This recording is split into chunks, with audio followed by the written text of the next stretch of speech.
Welcome to Education Matters, presented by the Public School Forum of North Carolina. I'm your host, Dr. Mary Ann Wolf. It's election season, which means we're facing a great opportunity to shape the futures of our communities.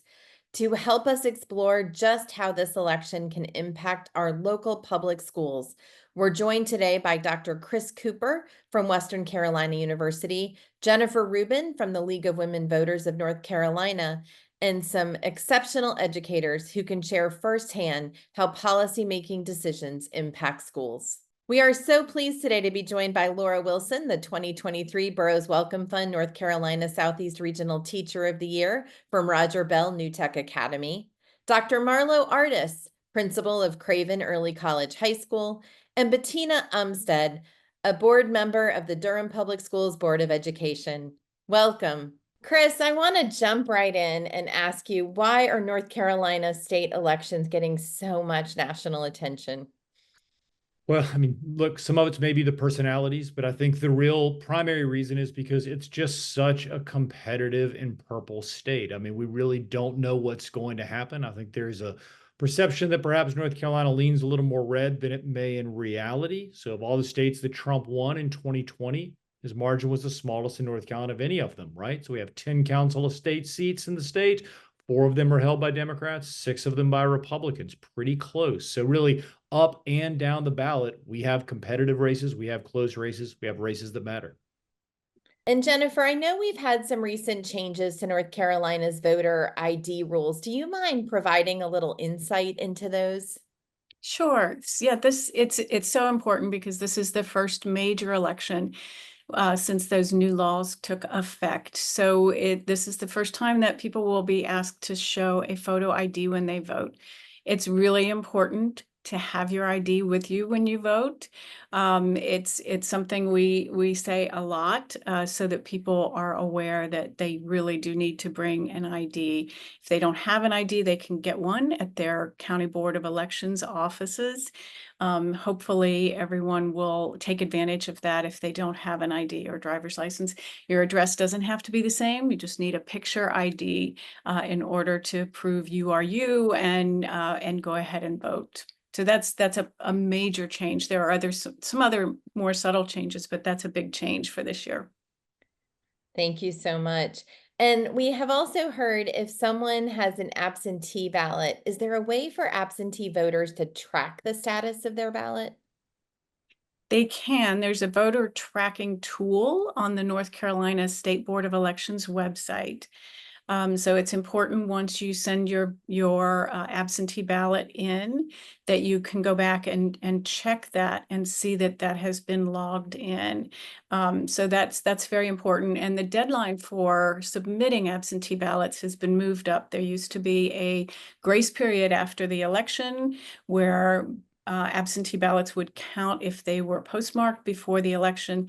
This year, it's 7:30 p.m. on election day. So if you are planning to vote by absentee, please get those absentee ballots back in the mail or drop them off at your Board of Elections office. Thank you. So they have to be received by 7:30 p.m. election day. Okay, very helpful. Chris, I'd love to turn to you if you could explain a little bit. We are an education-focused show. The dynamics of how state, local, and federal government play in the education policy space and this deep connection to the election ahead. Yeah, absolutely. Look, we'll just sort of start at the top of the ticket, or at least start at the top of the education ticket with the superintendent of public instruction. This is an elected office in the state of North Carolina. And I think folks do need to know that. Not everybody does. And so we elect these people every 4 years. They're part of what we call the Council of State. That's those 10-member group that I talked about before. And we have a Republican and a Democrat running for that office. So Mo Green is the Democrat and Michelle Morrow is the Republican. Neither one of them are currently in that office, right? So the incumbent lost in the primary. So that is an open seat. It's a competitive seat. It is absolutely a seat that matters if you care about public education in the state of North Carolina, whatever your partisan affiliation might be. We also have school board elections. Now, those get a little bit confusing if you don't pay a lot of attention to them, and maybe even if you do pay a lot of attention to them, because they are on different kinds of timelines. Some are up in even years, some are up in odd years. Some of those are partisan, some of those are nonpartisan elections. So there's no one size fits all way that we elect these school board folks. I really encourage people to go to the North Carolina State Board of Elections website and look up your sample ballot. Okay, it's pretty simple to do, and that's going to show you the answers to questions like, do I actually have a local school board election that is up this round, or is that an office that I'm not going to be voting for? And Chris, I know a connection that people don't always make is with education and education decisions in our General Assembly. Do you mind elaborating a little bit on that piece as well? Happy to. Yeah. So the North Carolina General Assembly is made up of two chambers. We have a House and a Senate. The House has 120 members. The Senate has 50 members. And no matter where you live in the state of North Carolina, you are represented by exactly one member of the state House, exactly one member of the state Senate. Both of those seats are up for re-election in 2024. The North Carolina General Assembly, by the Constitution, is really the most powerful branch of government in our state. And so these are really critical positions. If you care about public education, if you're watching this, I'm sure you do, then it's hard for me to think of a place where the rubber meets the road more than the General Assembly. Whether you like this fact or don't like this fact, they pass a host of policies that affect how we are governed, or excuse me, how public education is governed in our state, the kinds of choices that are or are not available to our kids, really funding almost anything you can imagine. The rubber meets the road in the North Carolina General Assembly. So that applies to every voter in the state of North Carolina. Watch that state Senate, watch that state House seat, try to understand where those folks are on public education issues. Thank you so much. And I know teacher salaries is another piece determined by the General Assembly. And it's I find it so interesting, having sat on a school board, where that confusion lies, right? And so just reminding folks that are listening how all these different roles that Chris just outlined play a really big important piece of how education works in North Carolina. Jennifer, Chris mentioned a little bit about seeing a sample ballot. Is there anything else you want people to think about if they want to learn more about their candidates? It's a big ballot this year. Yes, there's a lot on it, and everybody should be really encouraged to learn as much as they can about their ballot. There's another tool in addition to the State Board of Elections website called vote411.org, which is a website run by the League of Women Voters. And you can put your address in it. You will get a sample ballot.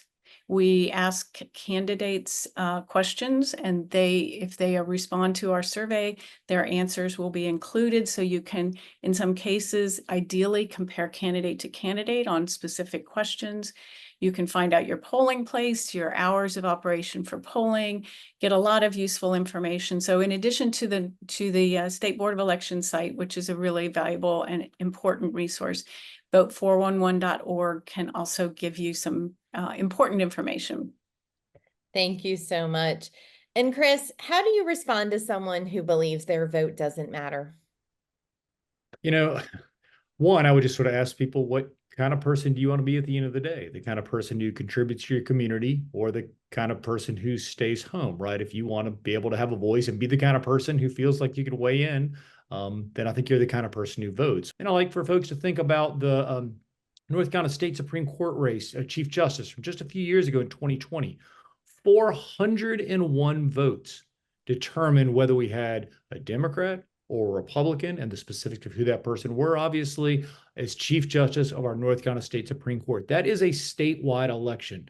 Think about how small 401 votes is. Think about how many friends you have on Facebook, how many friends or followers you have on Twitter or TikTok or whatever the social media account is. I bet it's more, or at least it approaches 401 votes. So your vote matters, and then telling people that you voted, we know that that makes a big difference in their likelihood to vote. Again, 401 votes statewide. Well, thank you both so much for joining us. We are so grateful that we have your expertise and your work and just your passion for making sure that everyone knows how to go and vote. But thank you for giving us a little insight into North Carolina this year, because it is certainly an interesting place to live. Thank you for having us. Thank you. Thanks for having me. Thank you so much for joining us.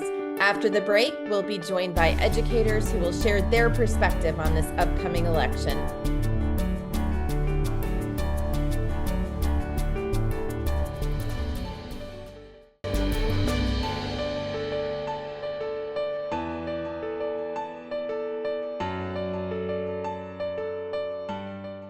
We are so pleased to be joined by Laura Wilson, the 2023 Burroughs Wellcome Fund North Carolina Southeast Regional Teacher of the Year, Dr. Marlow Artis, the principal of Craven Early College High School, and Bettina Umstead, a school board member in Durham Public Schools. Welcome. Laura, I'd love to start with you. You have had this experience of being a regional teacher of the year and doing work across the state, but also I know how passionate you are about being an educator. What have you learned from your experiences in terms of how you can advocate for what our school needs in your teacher role? Yes, thank you. So I would say my time as a regional teacher of the year has certainly opened my eyes to a world of advocacy. During that year, I was so lucky to be a part of the Education Policy Fellowship, so EPFP, which is actually hosted by Public School Forum. And in that, you're right, we got to travel the state. We even went to Washington, and I got to speak with so many amazing, incredible teachers and leaders, but also in that time, we got to speak with a lot of legislators, and it was so eye-opening because I'm guilty of saying the phrase, I'm just a teacher. Oh, no, I'm just a teacher. And I hear that so often. And what I realized during my year as a regional teacher of the year was that phrase is no longer applicable because just a teacher actually holds so much value and so much power. And so I found when we sat down with legislators and they found out that we were educators and we were teachers, it opened a room and they were so thrilled to talk to us and they engaged with us fully in our conversation. They listened to us, we felt heard. So I realized in that moment that it's no longer just a teacher, but more, I am a teacher. And there's a lot of weight that comes with that. So everything that we've learned about advocacy and how powerful we are and the name, the weight that teacher carries was just incredible. So I'm still fueled by that passion, and we are actively talking about advocacy and how we could help our state as well as our district. So it's really been incredible. Marlow, I know you are bringing your principal hat here today, and so there are many challenges that principals face every day. And as you think about this election season right now, what do you want people to know about the roles that our local public schools play every day? We really have a vital role that we play in our society. It's a great privilege to be able to serve in public schools. And it's essential that we have public school candidates and elected officials who are committed to our public schools, who have an awareness of what's going on in our schools, who know that we have noble, committed educators each and every day who are working very diligently. Because Marianne, we are facing some serious issues. When we think about some of the effects of the pandemic and other things that are going on in our society, we have a lot of work to do. And it's really important that we have policymakers who are going to work with us and know the value of that our teachers bring and also that our principals. I mean, we need more teacher input as it relates to policy development. But that's not going to happen if we don't have policymakers who believe in the power of our educators. And so we really have to make certain that everyone knows public education is on the ballot this year. And it's essential that we're electing those candidates who believe in public education. Thank you so much. Bettina, you and I have a shared experience of both having been on school boards. You are still serving, and thank you for that. What do you want people to know in terms of where decisions are made that really impact our schools every single day? Such an excellent question. I just want to start also saying thank you to the educators on the call. I think I'm looking for candidates who are listening deeply to our educators, to their needs and to their wants, what they need to make sure they can educate our children and advocate for policies on that behalf. I often think about when I'm in conversations with community members and with folks across the state, really around, what they need for their public school, and I can connect it back to a policymaker. So when you're concerned about curriculum, I'm thinking about your local school board. When teachers are concerned about pay and our classified staff workers are concerned about pay, I think about the state level at the General Assembly and how they have a lot of funds and resources to support on the local level. And so there's so many ways that the local decisions of, when your child goes to school every day are impacted by a whole group of policymakers. And so I really hope people are thinking about the whole ballot and thinking about supporting candidates, because all those little decisions that you talk about are created from policymakers from local all the way up to the federal level. You mentioned the Council of State, Bettina, and I know one of the offices that are up for election this year is the Office of State Superintendent of Public Instruction, which obviously directly connects. When you're thinking about our next, because there's not an incumbent that is in the general race this year, what are some of the qualities that you're hoping that people will look towards? It's interesting because I was also talking to an educator recently about licensure and pathways to licensure, which we know that our state board and state superintendent have a lot of influence on those pathways. And so I'm really looking for a candidate who has experience in public schools, who believes in the power of public schools and the ability for every child to succeed in those places, and who wants to implement policies that will create the conditions we need to succeed. I think, we learned in 2020 and 2021 the importance of public schools. I think so many parents were like, I miss you all. And I'm so grateful for a great local public school to send my children to. And so how do we make sure that we rebuilt from that? And I think that is advocating on our educators' behalf at the General Assembly, working with the State Board of Education for policies that are going to support our teachers, our principals, and making sure kids have what they need. The last question, which is kind of a sprint.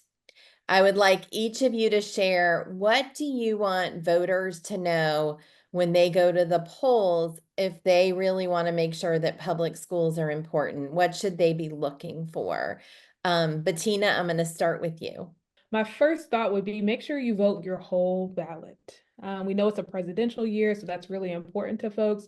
There are a lot of other races that are on the ballot, so vote everything on the ballot.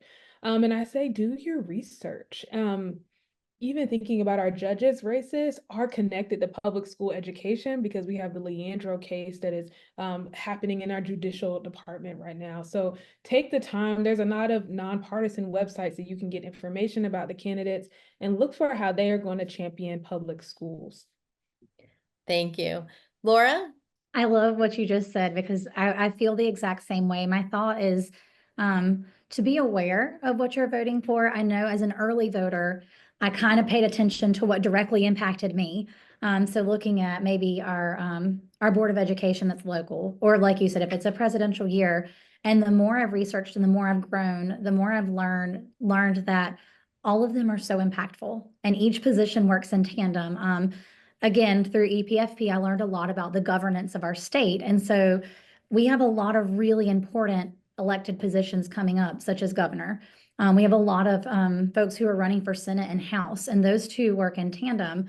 And those are things that I didn't really, as a young voter, I didn't pay attention to because I didn't know a lot about it. And now I realize how they work together. And then, of course, as you mentioned, our state superintendent is up for election. So there's so many vital elected officials coming up, and those positions are so critical. And as they work in tandem, they're going to trickle down to this local level. So please, like you said, please know who you're voting for and know who's on that ballot, because it's so important this year. This is a really important question, just like this is a really important election. So it's really important that we all participate. That's number one. Make certain that you make your voice heard by participating. It is important for us to do our research, and it also is important for us to vote in our best interest. So we're thinking about our public schools. We have to vote for candidates that believe in our public schools, who will be invested in our public schools in many ways, and who will advocate for our public schools. And so if we're not selecting those candidates, we have to know that there will be ramifications in terms of those choices. It will impact all of us. And so when we look at what's going on in our schools and we're asking questions, are we voting for candidates who really believe in the work that we're doing? So I encourage you to follow your heart, to do your research, and make certain you're following candidates who really believe in public education.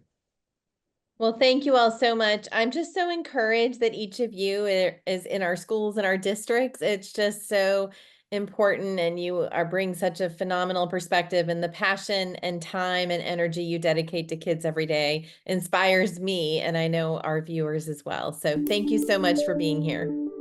After the break, this week's final word.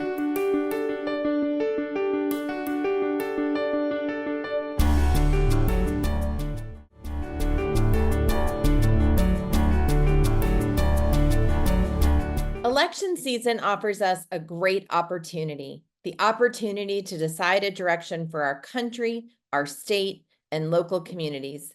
This is an opportunity that we must take if we hope to see our values prioritized by the people in decision-making positions.